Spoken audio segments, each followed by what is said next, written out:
I played Squad, the so-called first-person shooter realistic game that you should really consider playing if you are really into the military stuff and all that shit. I spent over 24 hours in this game, and here is what I think of it. You see, Squad is like Battlefield but on steroids, or like chess, but with guns.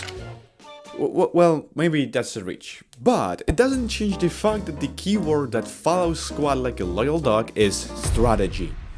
You know, instead of getting on 50 kills rampage and just leaving tactics behind, in Squad everything revolves around tactical gameplay, and to make it funnier, it's all player's burden. That means that without a solid team, you are meant to spend around 40 minutes suffering. But don't you worry, my fella, all player-based issues are solved if you only pick a decent server. Essentially, there are 3 checkboxes that this game fills: strategy, communication, and teamwork.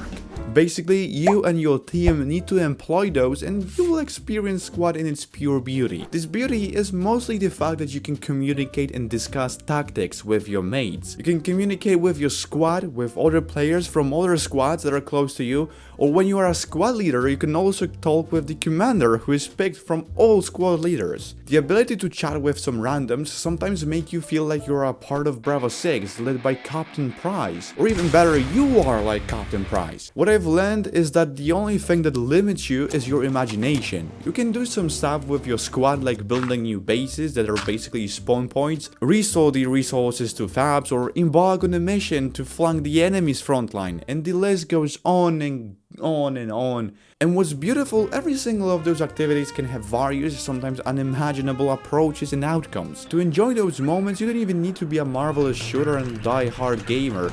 But you know, it's still good to know how to keep your sight on the enemy's body.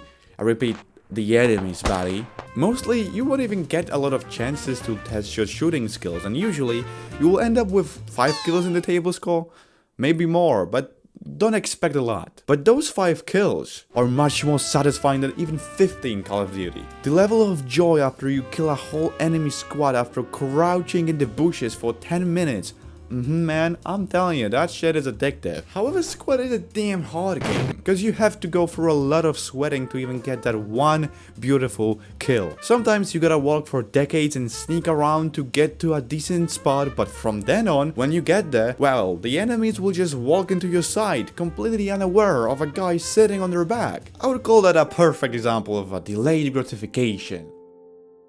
Or maybe you will get killed and will have to start over. But don't get misled that the atmosphere and community in this game, cause you know, strategy and tactic is really important in here, is stiff and everyone wants to get on your toes because you made some mistake. Now, that isn't really the case, don't worry. First of all, this game doesn't even have any competitive player-to-player mechanics like levels, better weapons over time. Basically, a newbie has the same gear and weapons as a guy that spent half of his life in this game. And even though everyone seems to really engage into role-playing, voice chat allows you to have some hilarious interactions. People are really chill and it seems like everyone tries to only have fun. Toxic behavior is definitely a rare event in this game. Those are the strengths of Squad, but what about the cons? Well, if there were any major ones, I would probably talk about them right off the bat, but there isn't much that is done badly in Squad. However, to be honest, there is one thing that I might have a problem with, basically the fact that there is no tutorial. Well, maybe there is, but it has nothing to do with the actual aspects of the game, and you get no real feel of what this game is about until some of the players actually explain to you